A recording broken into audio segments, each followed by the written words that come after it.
Toc et Porcelaine est de retour du 19 au 21 septembre prochain à Limoges. Cette année, de nouvelles surprises s'invitent à la table des visiteurs. Il y a déjà des chalets, on va dire salés, qui sont mis en place avec des formules qui sont proposées. Donc les gens peuvent venir se restaurer avec des formules mises en place. Et la nouveauté, c'était d'apporter une partie sucrée pour faire un lien avec des gens locaux. Et ils m'ont choisi cette année pour pouvoir représenter cette branche sucrée.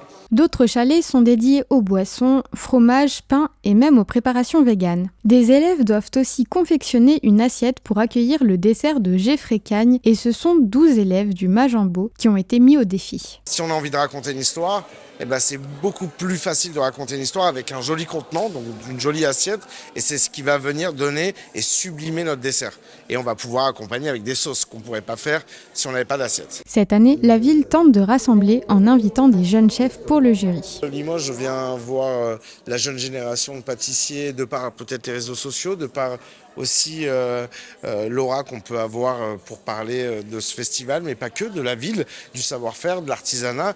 Et en réalité, je pense aussi que c'est très important de pouvoir échanger et après exporter le savoir-faire de Limoges à Paris et d'en parler encore plus. Le but, c'est d'essayer de faire connaître la manifestation au niveau national.